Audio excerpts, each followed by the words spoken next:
Listo. Hola, buenas tardes a todos. Gusto en saludarles nuevamente. Bueno, vamos a hacer este webinar hoy día, día de hoy, sobre la importancia de la calibración. Bueno, no solamente en la industria farmacéutica, sino que a nivel general, ¿no? Las calibraciones son una parte importante, crítica y a veces que son un poquito, podemos decir, eh, son, se les quita la importancia de la criticidad con respecto a esto. Pero muchas veces las calibraciones son la piedra base o la piedra fundamental en todo proyecto, ¿no es cierto?, que tenemos que realizar. Bueno, desde el punto de vista de referencia o guía, vamos a tomar hoy día como base la ISO 17025, que es requisitos generales para la competencia de los laboratorios de ensayo y calibración. Esta norma, ¿por qué es esencial? Porque es la que, por lo menos, nos entrega un sistema de calidad para organismos evaluadores de la conformidad y las calibraciones son parte de la evaluación de la conformidad. También, el día de hoy, vamos a revisar también el tema de dónde más se aplica esta norma y podemos decir que en las buenas prácticas de laboratorio también es bastante utilizada, sobre todo cuando trabajamos con los estándares de referencia o tenemos que hacer ensayos de aptitud, ¿no es cierto? O transferencia tecnológica en algunos métodos. Bueno, aquí toma bastante importancia y criticidad poder aplicar este tipo de normas y guías en este contexto. Bien, entonces tenemos tanto el reporte 44 de buenas prácticas de laboratorio, que eso principalmente aplica en físico-químico, y ya tenemos el reporte 45 en el anexo 2 con respecto a las buenas prácticas de laboratorio para microbiología. Entonces, la 17025 se adapta muy bien en el concepto metrológico a estas normas también de buenas prácticas de laboratorio. Bueno, y como les decía, todo lo que tiene relación a las calibraciones hace parte de cualquier tipo de industria. Desde la cotidiana, ¿no? Que nosotros vamos al supermercado y podamos comprar un kilogramo de algo, o compremos un litro de algo, o una cierta cantidad de masa o volumen, ¿no es cierto? Entre otros elementos, ¿no?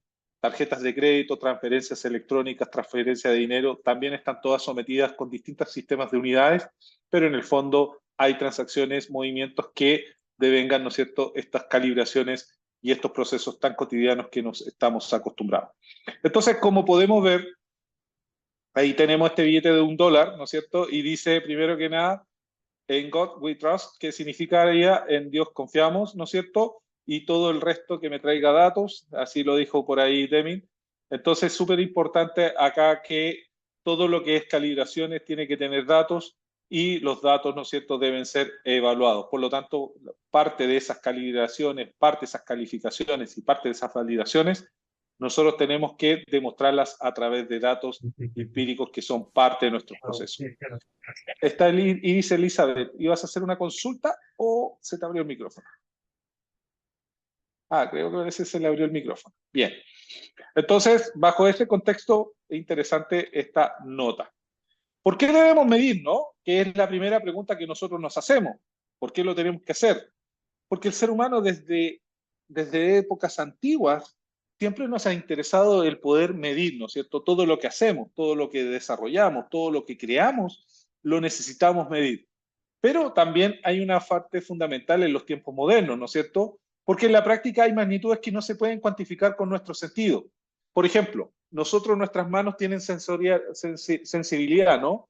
Pero podemos detectar un producto cuando está tibio y frío, pero cuando está muy frío o ya caliente, sobre 50 grados, nosotros ya no podemos tocarlo y generalmente hacemos así. ¿Por qué? Porque nuestra sensibilidad llega hasta un punto, ¿no?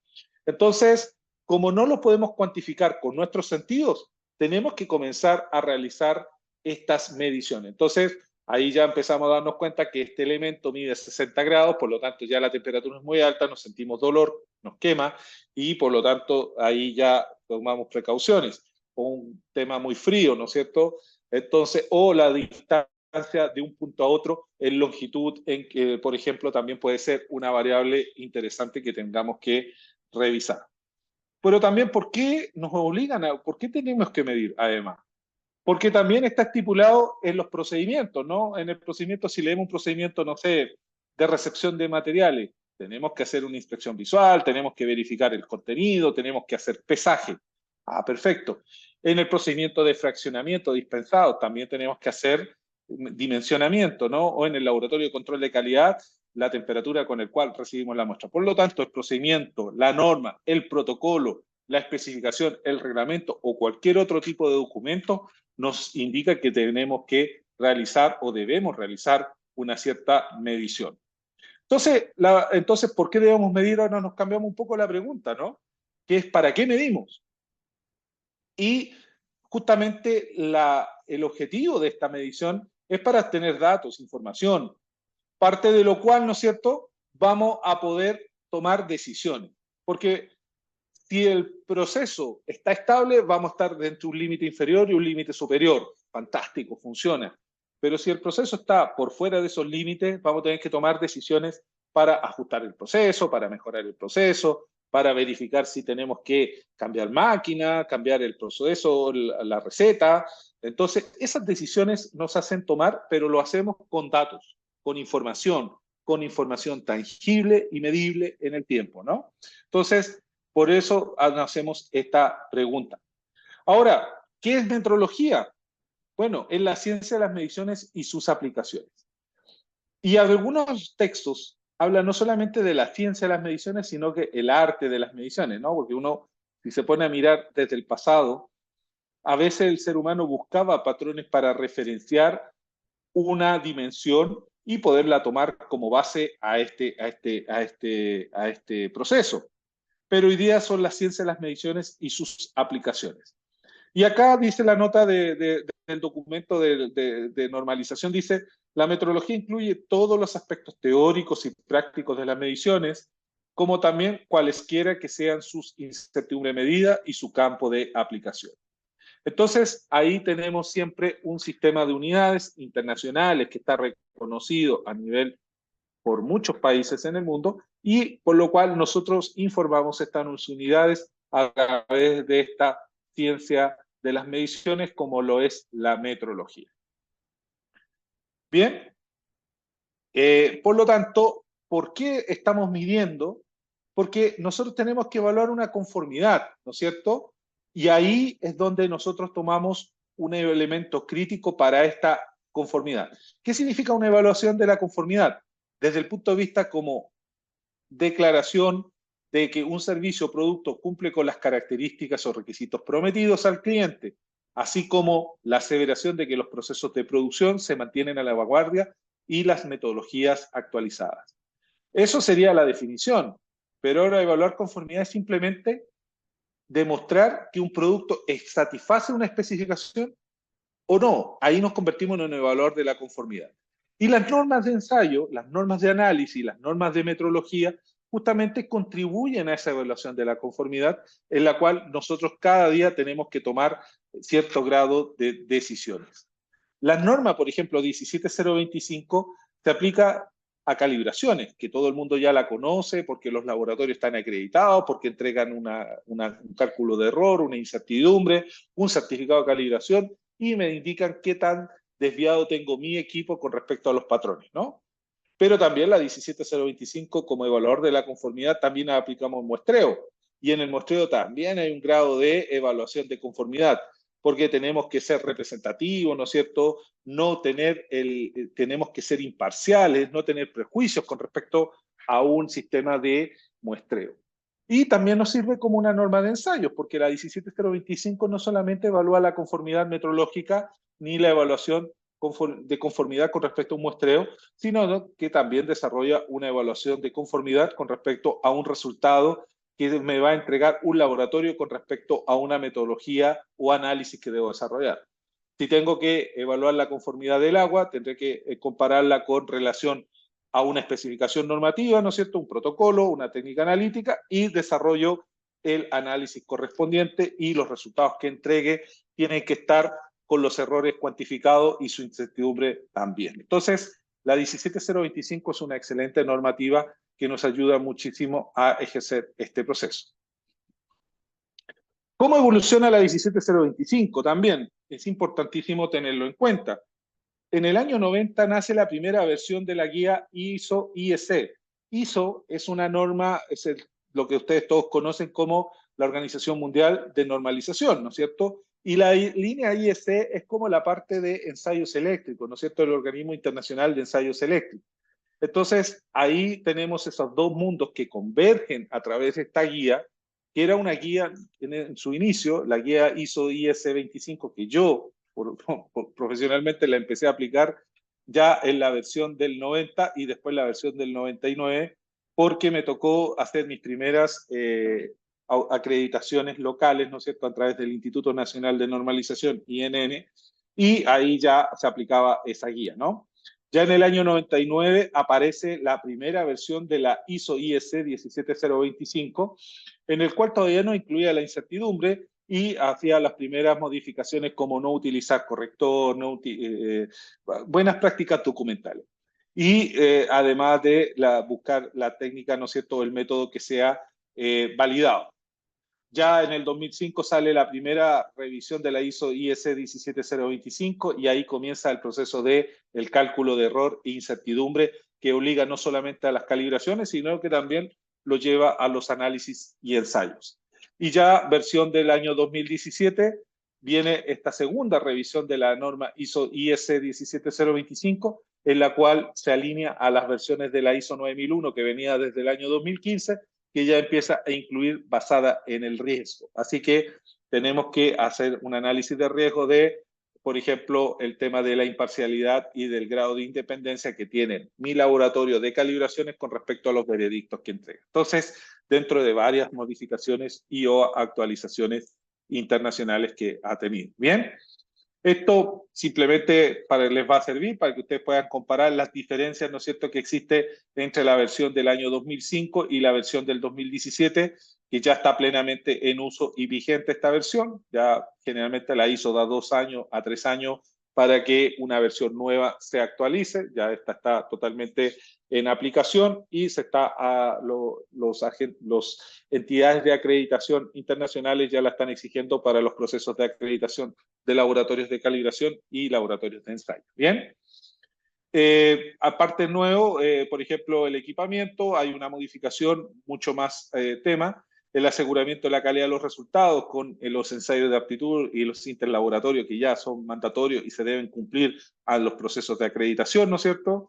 La evaluación de la incertidumbre de las mediciones o el tema de la imparcialidad y la confidencialidad que son parte de un evaluador de la conformidad, como los controles de datos y gestión de la información, que se asemeja mucho a lo que exige el mundo farmacéutico en el tema de buenas prácticas documentales e integridad de datos, y las acciones para abordar riesgos, que es un campo nuevo que antiguamente la versión anterior no la tenía incluida dentro de su proceso. Bien, por lo tanto, la 17025 es una norma que nos ayuda y se basa con un enfoque basada en procesos, elimina, ¿no es cierto?, la solicitud de documentación tan exhaustiva que se hacía antiguamente, traigan un procedimiento, haga esto, sino que ya hay una documentación basada en la realidad de cada laboratorio y está basada con los riesgos. Alejandra, cualquier cosa ahí de preguntas tú me vas avisando para poder ir respondiendo, ¿no? Así que ahí Leonardo José Pérez, buenas tardes, bueno, hola, ¿cómo estás, Leonardo? Gusto en verte.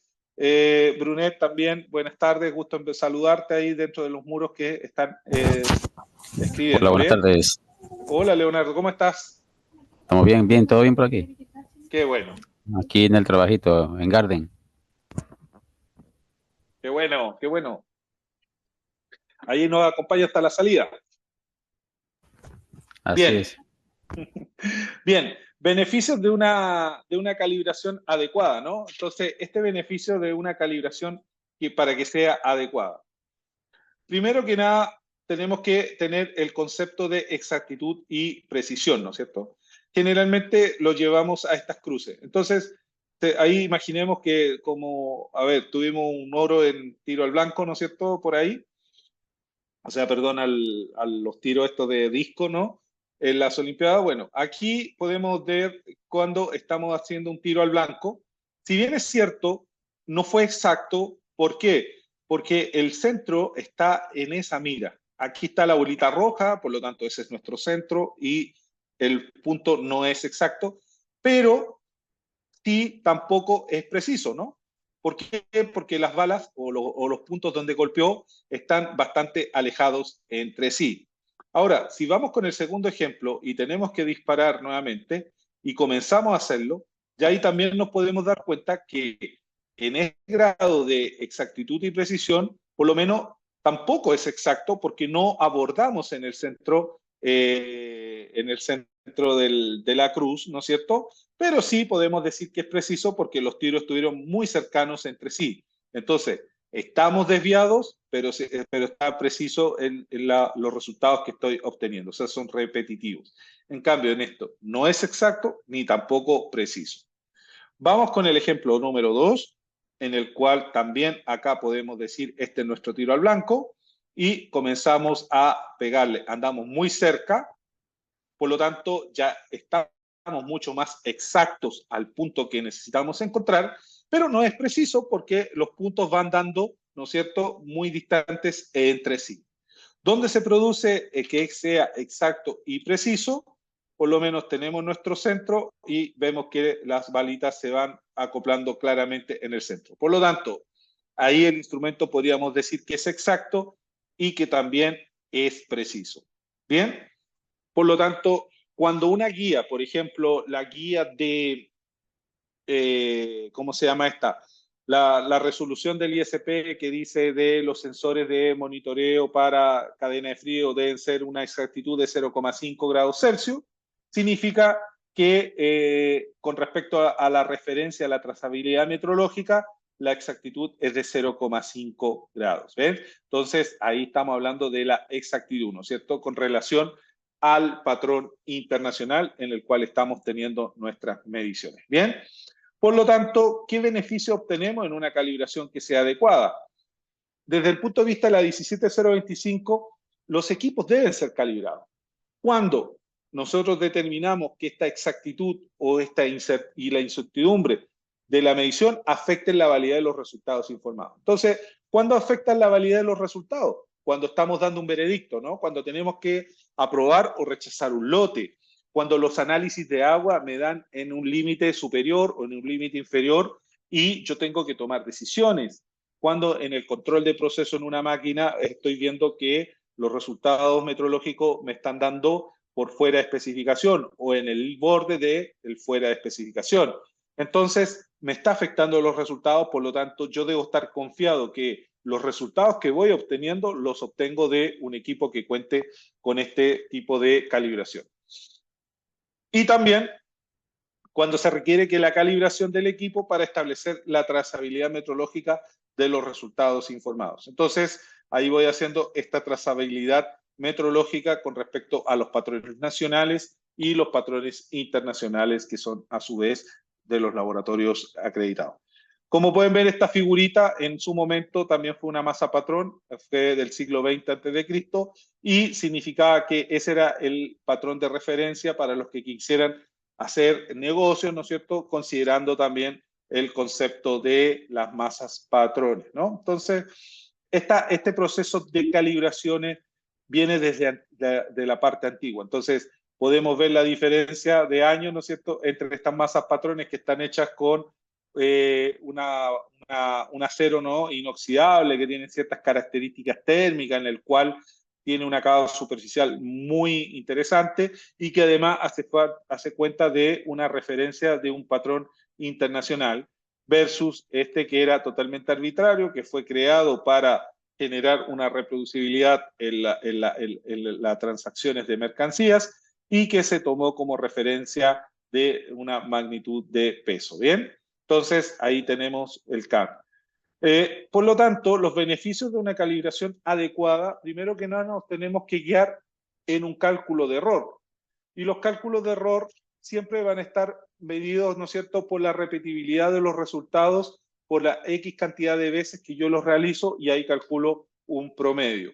Ese promedio me va a entregar mi error desde el punto de vista de mi instrumento con respecto al patrón, ¿no es cierto? Y ese error con respecto al patrón yo puedo determinar si me va a impactar en un veredicto, en una decisión que debo realizar, o simplemente tengo que corregirlo si estoy trabajando en un área productiva. Por ejemplo, un error de, no sé, de, imagínense, de 300 mililitros en una matraz de volumen de agua o de combustible, después puesto en un silo ahí, en un tanque de acumulación de combustible de 10.000 litros, ¿no? Entonces, si ese error lo masifico, podría tener un error de quizás hasta 3 litros o 30 litros de combustible en ese tremendo estanque. Entonces, el error tiene que ser evaluado de acuerdo a una matriz y ese patrón, y ese patrón debe ser del mayor exactitud posible para que el error con relación al patrón de referencia no me genere un gran desvío con respecto a mi instrumento. ¿Bien? Y además, un beneficio de una calibración adecuada también se va asociando a las incertidumbres. Entonces, un certificado de calibración de un sensor que ustedes estén adquiriendo, tengo que tenerlo con relación a un error, pero también me debe informar una incertidumbre. Y esa incertidumbre asociada a ese proceso de calibración es lo que me va a entregar realmente mi capacidad de instrumento y mi capacidad de entregar un buen dato para tomar buenas decisiones.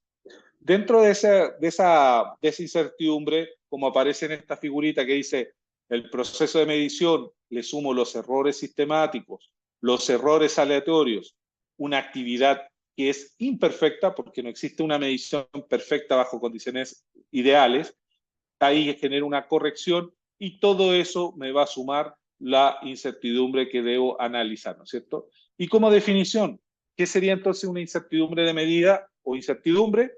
Es un parámetro no negativo que caracteriza la dispersión de los valores atribuidos a un mensurando a partir de la información que se utiliza. Entonces, dicho de otra forma, acá tenemos las causas de los errores e incertidumbre en las mediciones. Por ejemplo, este instrumento que está en el dibujo es un instrumento medidor de espesores, ¿no? Por ultrasonido. ¿Qué es lo que hace? Tiene, ¿no es cierto?, este pequeño contacto en el metal y puede medir el espesor del material base o el espesor de la pintura. Entonces yo lo calibro con relación al patrón de referencia que deseo medir y me pongo a medir. Esa muestra que estoy midiendo también tiene imperfecciones, pues, no es perfecta. Por lo tanto, ahí vamos a tener una lectura imperfecta porque tiene una curvatura, porque la base es plana. Vamos a tener imperfecto acoplamiento del instrumento con el medio, ¿no es cierto? Porque vamos a tener presencia de polvos, presencia de líquidos, quizás puede tener la superficie, aunque nosotros lo hagamos en terreno. También vamos a tener una superficie un poco curva con respecto a la planitud del sensor que hace contacto, conocimiento imperfecto de las magnitudes de influencia que pueden afectar esta medición, en las condiciones imperfectas de medición, ¿no es cierto? Porque puede estar con un calor extremo, con un frío extremo, ¿cierto? Con una humedad alta, una humedad baja, características imperfectas del instrumento, por ejemplo, el sensor, su capacidad de procesar los datos, ¿no es cierto? Las señales, si son a veces inalámbricas, ¿no es cierto?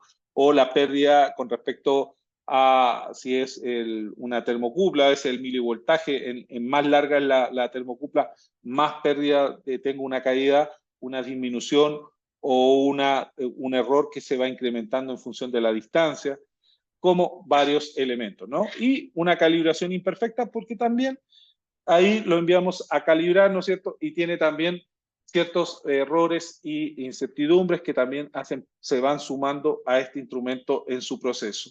Y otras causas desconocidas, ¿no? La vibración, la persona que está midiendo, la capacidad visual de esa persona que está midiendo, ¿cierto? Como también la presión atmosférica, que en algunos momentos la vibración puede jugar en contra, entre varios elementos que por ahí tenemos que determinar. Y finalmente, una imperfecta definición del mensurado que también hace parte de este juego de calibración. Bien, ¿alguna pregunta que tengan hasta el momento? A ver, Valentina García dice, la incertidumbre es una medida calculada y reportada en el certificado de calibración. Exactamente. Esa medición está calculada, ¿no? Bien, pero es necesario que en el laboratorio que emplea un instrumento también calcule la incertidumbre bajo las condiciones reales de operación.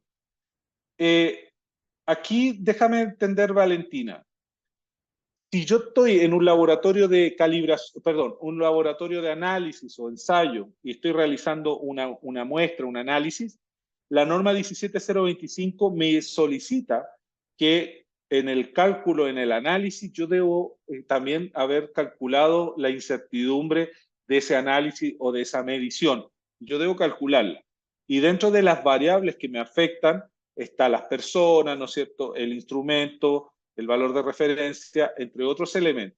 Entonces, esa incertidumbre sí la debo calcular. Ahora, a diferencia, a diferencia de los certificados de calibración, en los informes de análisis y ensayos, esa incertidumbre la puedo declarar cuando el resultado está al borde del límite o de la especificación o cuando el cliente así me lo solicite. Si el cliente me solicita que le debo entregar el resultado y el análisis y el cálculo de incertidumbre, también se debe adjuntar en el famoso reporte de análisis. No sé, Valentina, si te respondí tu pregunta. Ahí tú me dices. Yo me acuerdo en el año 2000, por ahí 2010, 2011, que fueron mis últimas acreditaciones con laboratorios de ensayo.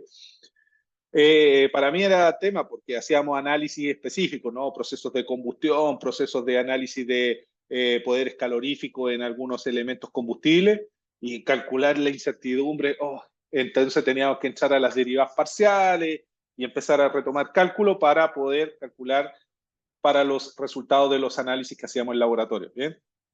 Así que sí, es un requisito. ¿Bien? Listo. Ahí Leonardo dice que a veces es reportado en porcentaje. Ahí nos comenta. A ver, Leonardo, si quieres comentarlo. Hola, no, lo que quiero comentar es que hay certificados en las que a veces, bueno, también he realizado algunas charlas de otros en temas meteorológicos que han dado. Comentan que también a veces se puede reportar en porcentaje y que es más visual ver en porcentaje la incertidumbre más que en un número fraccionado. Me comentan a veces los metrólogos también. ¿Pero de un certificado de calibración o de un análisis como tal? No, me refiero a un certificado de calibración de un instrumento, de un equipo, de un parámetro específico. Me dijo así, sí. de un parámetro se pueden reportar en porcentaje. Mira, yo no he visto nunca un reporte de un certificado de calibración en porcentaje. Siempre generalmente la incertidumbre la declaran con un valor de acuerdo a la magnitud reportada. ¿Entiendes? Si estamos hablando de kilos, se reporta en kilos. Si es en temperatura, se reporta en temperatura la magnitud. Pero sí he visto el error, la incertidumbre con relación a un método, pero para un análisis de ensayo. Entonces ahí generalmente lo he visto reportado en porcentaje. Entonces puede haber sido, Pero puede esa ser. confusión que tuve entonces. Puede haber sido eso. En los ensayos. Claro. Sí, en los ensayos, en los análisis. Hoy día, por ejemplo, los laboratorios que están entregando en alimentos, generalmente ahí tienen que calcular la incertidumbre cuando el alimento, el análisis está por cerca de las especificaciones. ¿Bien? Bien. Aprovechando la instancia, Raúl, cuando tú comentaste en un momento referente a los sensores de temperatura, de humedad en una bodega, ¿sí? Donde se almacenan productos a unas condiciones, sea de cámara fría o sea en condiciones en las que permiten que esté por debajo de 25 grados, aquí entre 15 y 25 grados, tú hablabas de un 0,5 en grados centígrados para los sensores.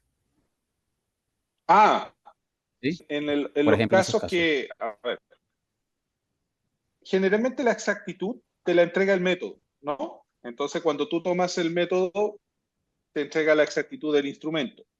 Pero en otras partes aparece, por ejemplo, en los sensores de monitoreo de condiciones ambientales, por ejemplo, de cadena de frío, que son las resoluciones que sacó el ISP dentro de la especificación de los instrumentos de temperatura y humedad relativa, que declara la exactitud de 0,5 grados Celsius para la temperatura y de 5% para la humedad relativa. Entonces ahí te hace la declaración de la de la exactitud. Ahí ya te la está pidiendo. Y ahí Sí, ya está se me reglamentada. cometió un tema de que la dijo con trazabilidad al NIS, pero el NIS es de Estados Unidos y generalmente nosotros tenemos más trazabilidad con el DKD de Alemania, ¿no es cierto?, con el Buró Internacional de Peso y Medida. Entonces, ahí depende un poco cómo vaya la derivación de ¿Sabes por qué te la comento esto? trazabilidad, pero en el fondo es Porque lo mismo. O sea, sucede son... que a- hacer un X, digamos un número, 50 sensores, porque el mapeo térmico de invierno acá en Chile y de verano demostró que tenía que existir 50 sensores para monitorear. Pero, no sé, esos sensores son caros y por otro lado, le pasan 2 años más y a medida que se van haciendo las calibraciones de ellos, sucede que va a estar por fuera del 0,5 grados, supongamos. Exacto. Entonces va a ser una inversión demasiado alta cada vez que se encuentre un sensor, y quizás no solo un sensor, van a ser varios. Y la otra es que me encuentro que hay sensores que son monitoreados inalámbricamente a través de un software, y sé también que en ocasiones hay software de esos sensores que poseen hacerle la corrección de acuerdo al certificado. ¿Eso sería válido? O sea, va a depender mucho el tema de la sensibilidad del resultado, ¿no? Si tú estás midiendo un mapeo térmico de una bodega, obviamente la especificación es mucho más amplia y grande que eso. Pero cuando estás haciendo un autoclave y estás con una calibración de un sensor que está controlando el proceso de esterilización, en el cual tú dices, tengo 121 grados más 3, pucha, ahí conviene generar la corrección de ese sensor que está haciendo justamente la, la, el control de la temperatura para lograr el proceso de esterilización. Entonces, ahí sí tiene más sentido hacer esas correcciones para ese proceso térmico y quizás para una bodega que las temperaturas son bastante mucho más abiertas en el rango de uso, ¿te entiendes? Porque va a depender del tipo de bodega, de 15 a 25 grados o 30 Ah, grados no, máximo. claro, Entonces, pero hablando específicamente de un solo sensor, cuando yo lo mandé a calibrar, me dicen, mira, se encontró que tienes un en error. los distintos puntos que me pediste de calibración, tiene un grado de error. Tiene un grado de error, sea positivo o negativo, ya estamos fuera de lo que dice ya la normativa del ISP. Estamos por Exactamente. encima de 0,5. Eh, Y a eso hay que sumarle la incertidumbre. Exactamente. Ahí ya te amplía más Entonces, y a lo ahí mejor se nos va elevando. Pero ese ajuste no se puede realizar. De igual forma como comentaste el antiguamente. ajuste del autoclave. No, lo que pasa es que tú corriges el CTE o el ajuste del controlador para hacer el proceso del autoclave.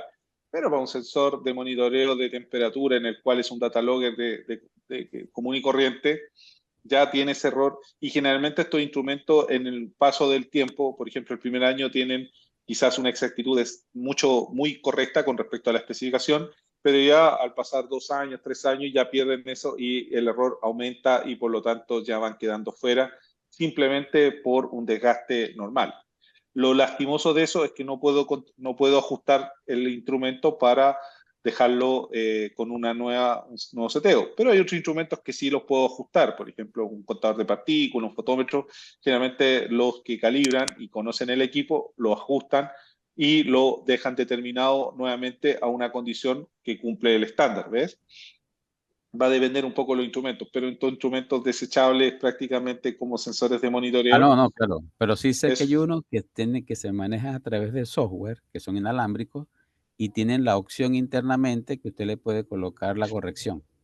sí, ¿Eso tú sí le puedes... sería válido y continuar utilizando mi sensor?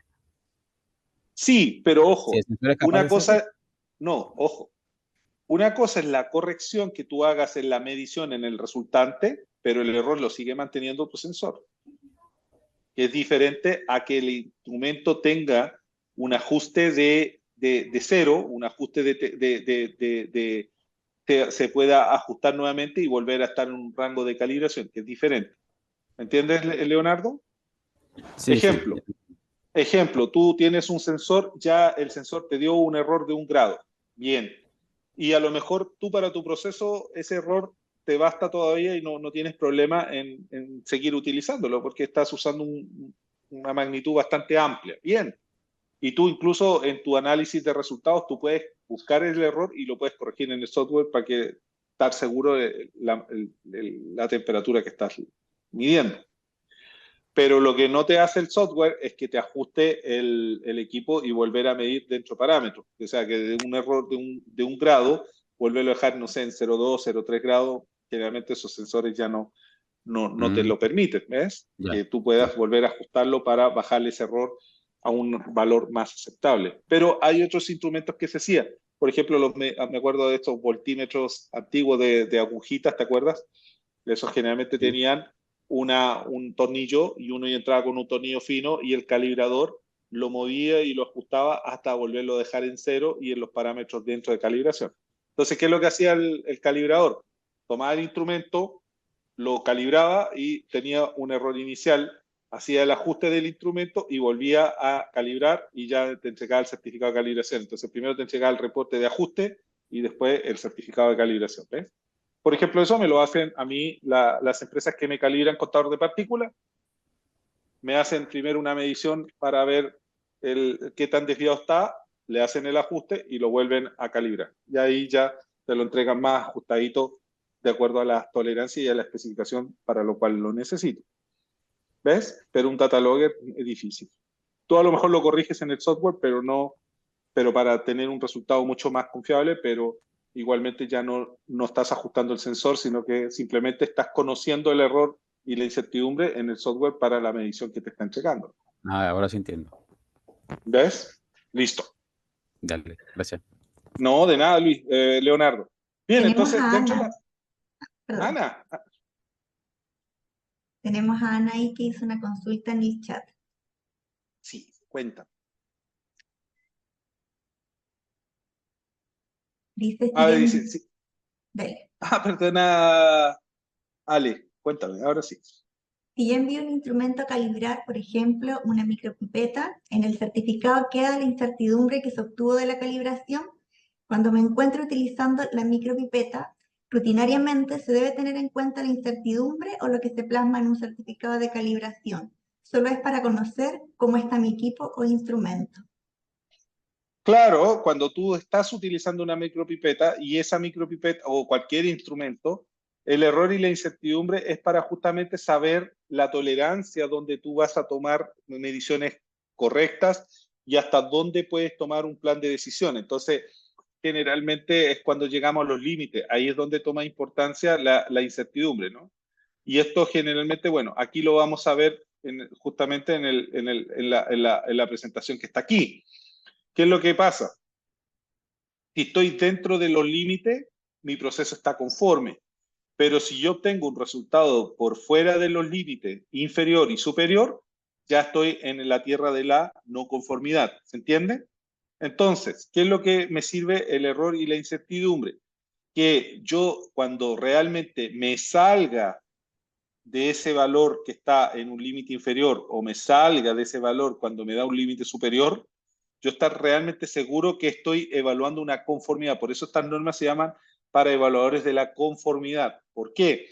Porque aquí es donde empezamos a asegurar el resultado y estamos totalmente seguros de que estamos teniendo un valor que realmente al producto lo deja fuera o lo deja dentro en cumplimiento. Entonces, el error y la incertidumbre cuando yo estoy obteniendo resultados por este lado verdecito aquí, no pasa nada, está bien.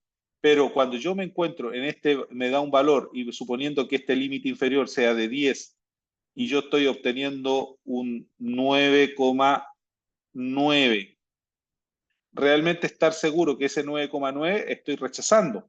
Pero si el error le suma un poco, no sería 9,9, a lo mejor sería 10,1 y por lo tanto podría estar dentro aprobando. Ahí es donde comienzo a tomar esas decisiones. Por eso es que es súper importante el error y la incertidumbre de los instrumentos que utilizo para evaluar conformidad, ¿no? Entonces, bajo esa mirada, eso es lo que busco. ¿Ven? Por eso se llama medir y evaluar la conformidad. Bien. Con respecto a lo mismo, la incertidumbre de las mediciones va a suponer que supone una ayuda cuantitativa en aspectos importantes, como el control de riesgo y la credibilidad de los resultados de una calibración. ¿Por qué? Porque con ese concepto de la incertidumbre, yo realmente estoy seguro donde estoy evaluando la conformidad.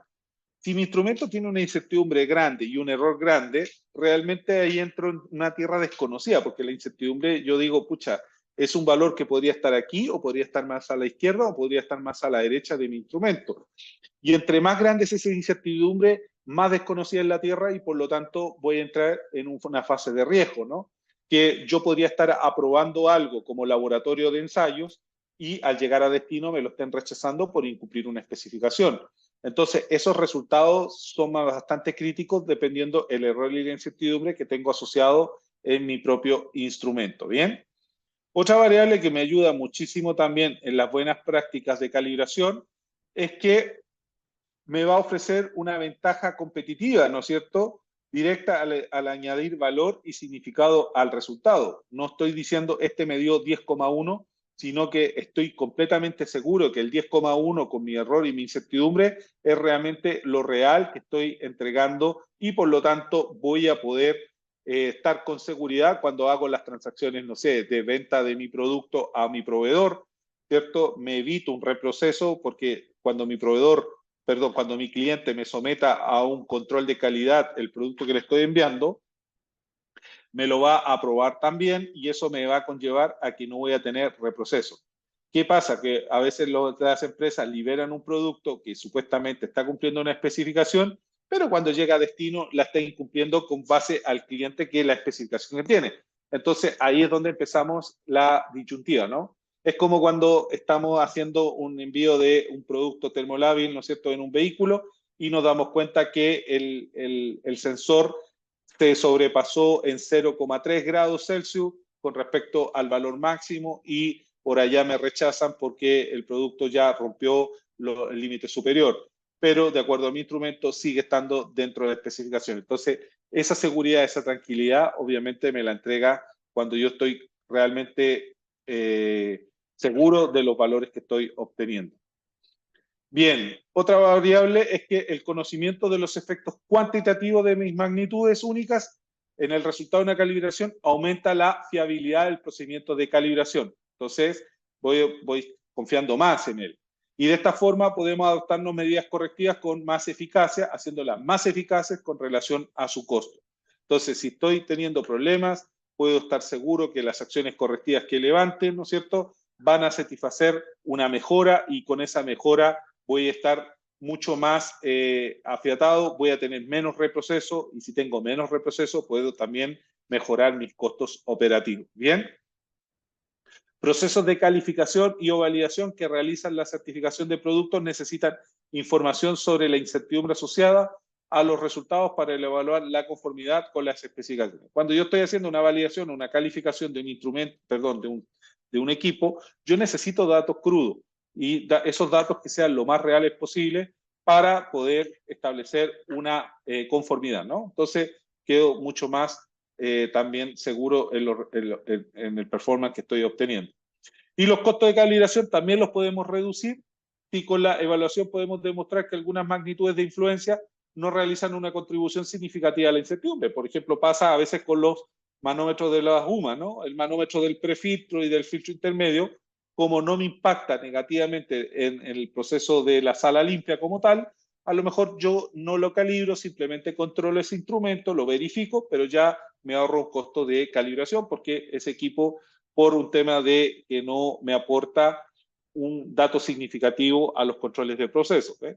A veces los manómetros que están instalados en las salas limpias, simplemente los verifico, no los calibro, dependiendo si ese resultante impacta o no en la calidad del producto. Entonces ahí puedo tomar una evaluación de riesgo y determinar justamente a través de esta evaluación si estos instrumentos tienen impacto o no. Si tienen impacto, se calibran, obviamente, pero si no tienen un impacto, podría obviarlo la calibración, simplemente una verificación o con una contrastación, y con eso justifico, ¿no es cierto?, el buen uso del instrumento sin necesidad de incurrir en un gasto económico. ¿Bien? Listo. El informe de calibración es sumamente importante. Dentro de lo que dice la 17025, tiene que tener un título, ¿cierto?, que indique certificado de calibración. En este caso, para nosotros como laboratorio de calibración, tiene que decir certificado de calibración. Es súper importante acá. Los laboratorios de calibración generalmente tienen la potestad de entregar un certificado de calibración si la resultante de esa calibración fue correcta o está dentro de un valor establecido correctamente. Pero también ellos pueden emitir un informe de rechazo si detectan que el instrumento que están calibrando está por fuera de lo normal, ¿no? No sé, que estén marcando 10 pascal el patrón y el instrumento de referencia, o sea, y el instrumento que yo compré esté marcando 100 pascales. Hay una diferencia abismante en la entrega de los resultados, por lo tanto, el laboratorio de calibración ahí puede emitir un informe de rechazo, ¿no? Entonces, entrega un certificado de calibración, pero también podría entregar un informe de rechazo. También el informe de los resultados, esto viene de la 17025, por cierto. El nombre y la dirección del laboratorio, es importantísimo. ¿Dónde fue? ¿Quién calibró? Y dónde se encuentra ubicado ese laboratorio de calibración. Pero también debo incorporar en esta parte el lugar donde realicé las actividades de calibraciones, ¿no es cierto? Si fue en mis dependencias como en un área normalizada o fue in situ a través de las instalaciones del cliente. Porque es importante para efectos de trazabilidad cuando yo necesito generar un levantamiento a través de una investigación, ¿no? Una identificación única de que todos sus componentes se reconocen como una parte de un informe completo y una clara identificación del final. Ahí es cuando el informe va repitiendo hoja por hoja el número de código de informe, ¿no es cierto? Que además de eso se identifica claramente el informe, las páginas, etcétera, y yo ya lo tengo completamente controlado. El nombre y la información del contacto del cliente, ahí yo coloco quién me solicita la calibración, si mi laboratorio es interno y mis procesos, también ahí indicaré que es mi cliente interno o un cliente externo a través de alguien que compró el servicio, ¿no? La identificación del método utilizado, principalmente para los laboratorios de calibración, si fue una norma o fue un método que tuvieron que desarrollar, ahí se le hace referencia a la normativa o al procedimiento que describe el método que estamos utilizando. También se debe establecer una descripción, una identificación inequívoca y cuando sea necesario la condición del ítem. En el caso de una calibración, ahí se coloca el código del instrumento o el número de serie del instrumento que lo ayuda a identificar. La fecha de que se recibió el instrumento para calibración, la fecha en que se realizó, ¿no es cierto?, la calibración y la fecha de cuando yo hice el reporte. A veces puede pasar, yo lo recibí el 30 de julio, el 31 de julio lo calibramos y el 1 de agosto se emite el certificado. Entonces, esa trazabilidad tiene que quedar plasmada en el reporte de calibración. Otra condición importante, las fechas de ejecución de la actividad del laboratorio. La calibración fue el 31 de julio y queda como tal en el reporte, como también la fecha de emisión del informe. Bien. La referencia al plano y método de muestreo usado por el laboratorio, en este caso, como es un laboratorio de calibración, estamos hablando de referencia a calibraciones, planes de muestreo no entramos, ¿no es cierto? Por lo tanto, esa parte no aplicaría. Una declaración acerca de los resultados que relacionen solamente los ítems sometidos a ensayo o calibración. Entonces ahí yo voy diciendo, mira, de acuerdo a los resultados obtenidos, esto aplica solo para la muestra analizada, bajo este estándar de referencia, bajo las condiciones establecidas en las condiciones ambientales generadas. Bien. Los resultados con unidades de medición, cuando sea apropiado. Por ejemplo, claramente si mando a calibrar mi instrumento, generalmente voy a informar en sistema internacional y en paréntesis los sistemas que podría utilizar alternos, ¿no? A veces se utiliza todavía en áreas limpias, por ejemplo, un manómetro, todavía están utilizando pulgada columna agua, aunque la unidad internacional es el pascal, en paréntesis irá la pulgada columna de agua. Adiciones, desviaciones, exclusiones del método, si es que existen. la identificación de las personas que autorizan el informe, que es generalmente el gerente técnico o el jefe de laboratorio, y una identificación clara cuando los resultados provengan de proveedores externos. Es difícil en un certificado de calibración, más en un laboratorio de ensayos, ahí es mucho más probable este requisito. ¿Bien? Eso es lo que debe contener el informe o el certificado de calibración. Además, los certificados deben incluir lo siguiente: los certificados de calibración, la incertidumbre de medición del resultado de medición, presentado en la misma unidad, ¿no es cierto?, que la unidad del mensurado. Por eso es lo que le decía a Leonardo, que ahí me estaba generando esa consulta. Yo siempre los certificados de calibración los he visto y es en kilo, los veo en incertidumbre en kilo. Si el tema es en grados Celsius, he visto la incertidumbre en grados Celsius. Por lo tanto, ahí ya lo aclara Leonardo con respecto a la declaración de la incertidumbre para la calibración.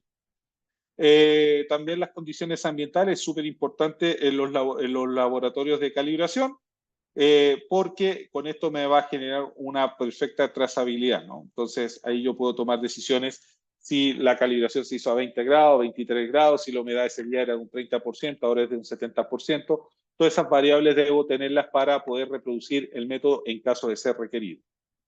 La declaración que identificamos como las mediciones son trazables metrológicamente a los patrones nacionales y a su vez estos patrones nacionales a los patrones internacionales. Cuando se hacen ajustes de instrumento, el valor antes y después del ajuste. También una declaración de conformidad con respecto a los requisitos, si la calibración fue satisfactoria o no. Y cuando sea apropiado, opiniones o interpretaciones, que ahí hay un capítulo específico de la norma en el cual si hay un tema que podría ser aclarado, se coloca bajo una interpretación que es válida solamente para el gerente técnico del laboratorio de calibración. Bien, ahí tenemos, por ejemplo, el Buró Internacional de Pesos y Medidas, ¿cierto? El Instituto Nacional de Metrología de Colombia, la Organización Internacional de Medidas, la IEC o la logo de la ISO. Y los planes de calibración es súper importante para ir ya cerrando este webinar. Si bien es cierto, uno puede hacer referencia a periodos de calibración y de hecho, si ustedes se dan cuenta en las buenas prácticas de laboratorio, en los anexos correspondientes, te señala o te genera la frecuencia de calibración, la frecuencia de mantención y las frecuencias de las calificaciones de los equipos de laboratorio, ¿cierto? Eso aparece como parte de los anexos de la PPL. Ana Godín, sí, levantaste la mano. Ana.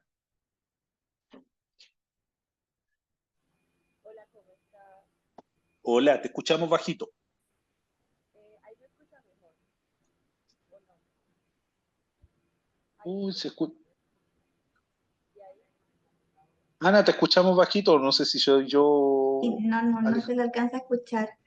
Ella igual había dejado acá, no sé si será la misma consulta, la dejó en el chat, había dicho, si tenemos como frecuencia de calibración de un año, ¿la vigencia de calibración es tajante de un año o se puede poner un más menos de días? Ah, es una pregunta interesante, ¿no? Pero Ana, no te podemos escuchar.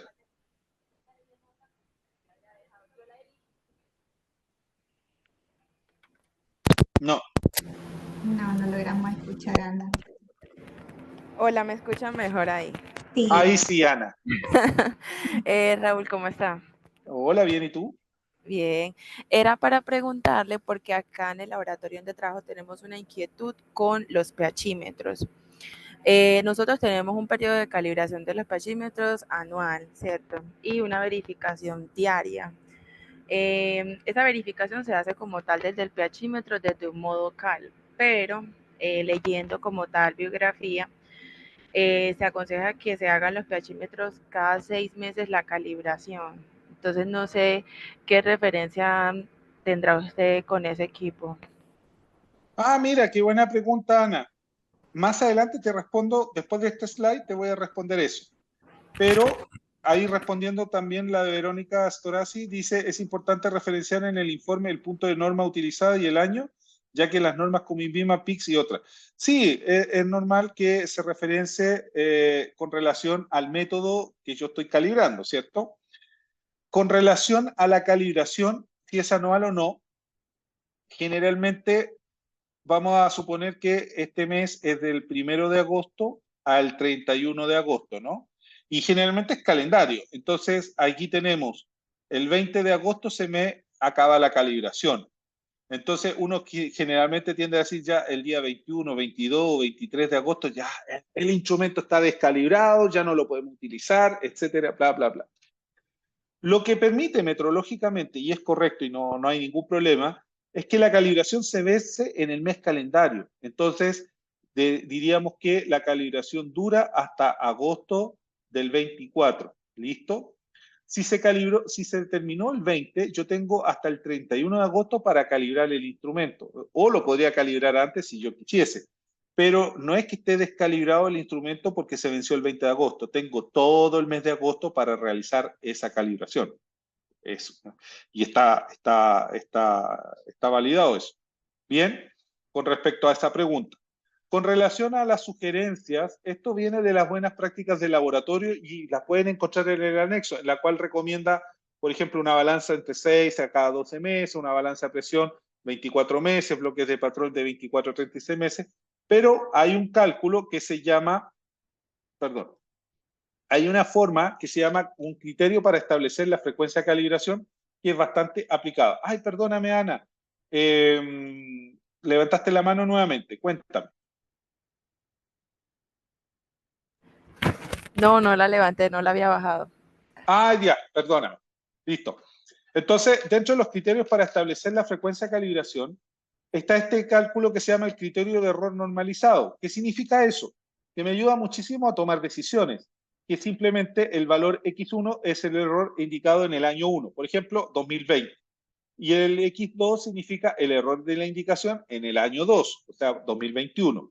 Entonces, el error del 2021 se resta con el error del 2020 y la incertidumbre del año 2021 se resta con la incertidumbre del año 22.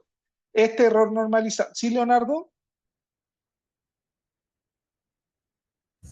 Ah, no, yo esperaba que tú respondieras primero a la consulta de ella y después siguiera con lo que yo iba a preguntar.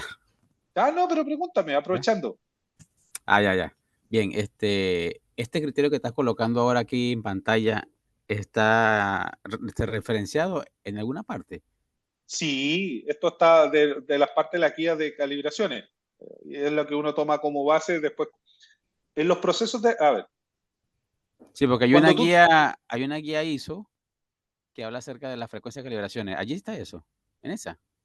Claro, nosotros trabajamos okay. Nosotros trabajamos con la guía 17025, pero también tenemos que trabajar con todas las directrices.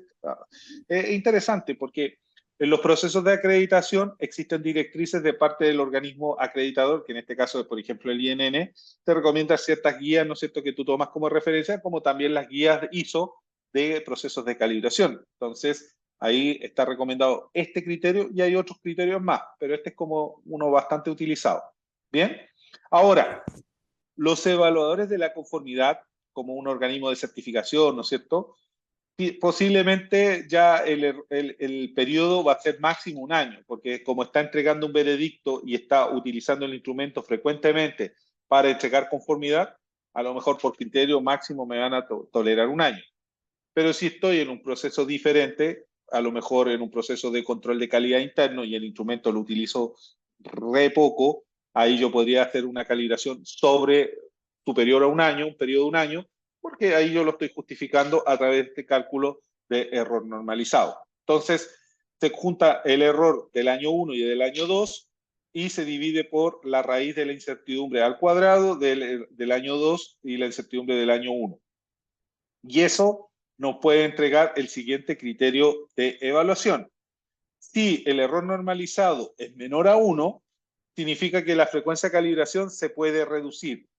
Podemos reducir la frecuencia de calibración. Bien, ahora, si el error normalizado es igual a 1, la frecuencia de calibración se debería mantener. Bien.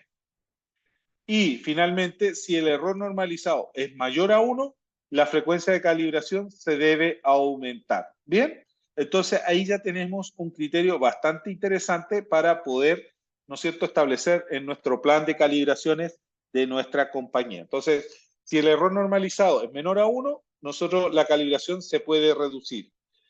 Si el error normalizado me da igual a 1, la podemos mantener Y si el error normalizado es mayor a 1, por lo tanto, la calibración la debemos aumentar. Bien, Leonardo, ¿levantaste la mano o se te quedó levantada? Sí, se había quedado Listo. levantada, Dale. claro, que aquí no se nota cuando se quita. No te preocupes. Bien, entonces este es un buen criterio para poder tomar decisiones en nuestro plan de calibraciones. ¿Ven? Entonces podemos ahí justificar claramente este plan de calibraciones. Bien. Ejemplo, aquí lo llevamos en cuantificación de número. Tenemos una calibración de una masa en el año 2018 y tenemos una calibración del año 2020. ¿Ven? Entonces ahí tenemos el error normalizado, ¿no es cierto?, de ambos elementos. El resultado, por lo tanto, aplicando la fórmula, nos da un error normalizado menor a 1, por lo tanto se debe reducir. Por ahí Juan Eduardo Ríguez levantó la mano. Hola Raúl, ¿cómo estás? Acá de Droguería Ñuñoa. ¿Cómo te ha ido? Bien, ¿y tú, Juan Eduardo? Bien, acá. Mira, me gustaría, ¿puedes volver a la lámina anterior, por favor?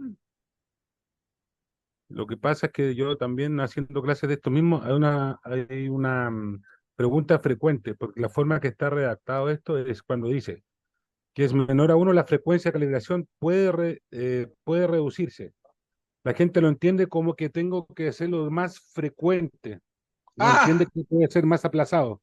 Entonces, claro, si lo ah, lees como español, se entiende al revés. Entonces, para que lo aclares bien. Si es menor a 1, quiere decir que yo puedo aumentar el tiempo y hacer menos, o sea, más distanciar el tiempo. reduzco los planes de calibración, o sea, le hago más simple, no más complejo, más Exacto. frecuente. Si es cada 6 meses, puedo pasar a 8 meses o a un año. Te hago la aclaración Exacto. porque me pasa harto en clases que de repente incluso las pruebas me las contestan al revés. Entonces, no, Sí, entendieron mal acá. Está escrito en español, pero en el fondo cuando dice la frecuencia de calibración puede reducirse, quiere decir que puedo hacerlo cada más tiempo, o sea, el rango es mayor. Quería aportar eso nomás para que quede claro para que eso. vale, totalmente. Muchas gracias, Juan Eduardo. Sí, es totalmente cierto. Lo que pasa es que como es menor a 1, ¿por qué? Porque la diferencia entre uno y el otro es muy reducido, por lo tanto no hay una variación. Y esa variación numérica es menor a 1, por lo tanto, obviamente, mis tiempos de calibraciones son menos estrictas que cuando ya me da mayor a 1, que ahí ya tengo que calibrar. Bien, gracias, Juan Eduardo. Entonces, En realizando realidad, perdón, en realidad es un resultado matemático que dice que la variación estándar es tan mínima que te permite, en el fondo, el rango todavía está dentro de control, por eso en el fondo es menor a 1. Pero si tú ves la exactamente, fórmula que busca es una deviación estándar de los tiempos de calibración. Eso. gracias. Bien, y el resultado final, ahí entonces podemos reducir, por lo tanto no hay una variación significativa en el proceso y podemos reducir. Bien, chicos, creo que hemos llegado al final. Creo que me pasé 5 minutos del proceso y ahí estamos ya llegando al final de este webinar. Milagros de Sousa, hola, ¿cómo estás? ¿Qué tal? Buenas tardes. Hola, Eh, Milagros. Tengo una duda. Usted menciona, ¿verdad? Y es una duda que siempre he tenido, de que si fue calibrado, por ejemplo, el 14 de agosto y tiene una frecuencia de un año, se vencería el, digamos, 14 de agosto del 2025. Ujú. Ok, pero usted menciona que se puede se entiende que es al mes, digamos, es decir, al finalizar el mes de agosto, ¿no? Claro. Ok, pero digamos, porque desconozco, ¿hay alguna normativa que diga de esa forma ese planteamiento como para yo poderlo colocar en el procedimiento? Mira, técnicamente no tengo un documento tan explícito que me diga de la manera, pero es un tema que hemos tratado muchas veces en las auditorías de acreditación con el INN principalmente. Entonces, en ese contexto y en esa programación, generalmente ¿por qué? Porque tú cuando los certificados de calibración, tú no le pones próxima calibración, o sea, no le pones, está prohibido en la etiqueta de calibración colocarle en la próxima calibración. La próxima calibración la determina el usuario, ¿me entiendes? Entonces, Ok, como yo como la determino como usuario, no le pongo al día, yo le pongo un año. Entonces, un año Ok. es por mes calendario. Lo que pasa es que yo tengo todo el mes para poder calibrar. Podría calibrar antes o podría calibrar en última instancia. Y eso va a depender un poco de la carga operacional y otros elementos que yo tenga. Entonces, el laboratorio que me calibra no le puede poner en la etiqueta calibración, y eso aparece en la norma, como tal que dice no se le puede poner la fecha de vencimiento de la calibración, porque eso es responsabilidad del usuario, o sea, de tuya. Pero tú, en el próximo plan de calibraciones, tú le vas a poner a agosto del 25 y verás Ok, ajá. en qué fecha tú vas a calibrar agosto del 25. Ahí tú determinas de acuerdo a tu GAN, a tu presupuesto y a tus costos y a tu programación operacional, qué fecha hay y qué fecha te va a dar el laboratorio para calibrar como tal. Entonces, esa sí es una pregunta que siempre le hago al INN y los auditores, y generalmente es eso. Juan Eduardo. Ok, gracias. Mira, yo en el fondo, ¿cómo lo hice con el ISP? Que yo soy del mundo estrictamente farma. Cuando nos pasó eso, porque claro, la norma ISO de lo que es metrología dice que el usuario puede determinar la fecha de calibración, pero después hay una cosa, dice, exceptuando instituciones que son reguladas por Cernapesca, ICP, Mensal, y ahí nos amarran un poco, ¿cierto? Pero justamente Claro. ante eso, lo que yo hice en el fondo, yo le pido al laboratorio de calibración que en la etiqueta, porque la 147, la 127, todo dice que aparte del certificado, cada instrumento tiene una etiqueta. Entonces le digo, por favor, ponme el vencimiento, pero ponme el mes, no me pongas el 14 de agosto. O sea, me la calibraste el 14 de agosto del 2023, pero me vence en agosto del 2024. Y con eso cubro el mes entero y con eso documentalmente me lo saqué y no tuve ninguna observación y con eso tengo todo el mes de agosto y me da un poquito más de agilidad porque de repente, claro, te tiran fechas, ponte tú, no sé, en diciembre y te dice que vence el 23 de diciembre y tenéis toda la Pascua antes. Entonces, la forma Sí, documental es eso, pedirle la etiqueta, el ISP se va a ir a la etiqueta y después al certificado, entonces pídele, mira, yo determino eso que va a ser, pero ponme el mes donde tengo que hacerlo. Y pide agosto y se supone que es el 31. Y el ISP toma exacto. los vencimientos como el primer día del mes, cuando tú estás en droguería, pero para el usuario es el último día. Entonces, en este caso, toma el último día, pides agosto y tienes hasta el 31 y te lo sacáis así por procedimiento. Y me lo aceptaron súper, porque quedó claro, es algo consciente. Lo que quiere el ISP es Exacto. que sea algo consciente y constante, que en el fondo todo el mundo entienda lo mismo. Y si tú amarras eso, pasa sin ningún problema. Eso. Buena, Juan Eduardo, muy buen dato. ¿Ven? Te la sacaste desde un punto de vista de la etiqueta. Bien, excelente. Si al fondo no es algo es que yo creo que la mayoría de los usuarios piensan que el certificado se venció el 21 de agosto porque me lo calibraron el 21 de agosto pasado, entonces ya se descalibró el equipo. No, si el equipo tengo todo el mes calendario para poder calibrarlo. Entonces puede usarlo el 21 o podría estar el 29. Y eso no significa que está la calibración vencida. Significa que durante ese mes el instrumento se va a calibrar. Así como lo expresó también Juan Eduardo, que es una muy buena, un muy buen planteamiento documentalmente en el procedimiento y que también ya le fue aceptado por la autoridad sanitaria.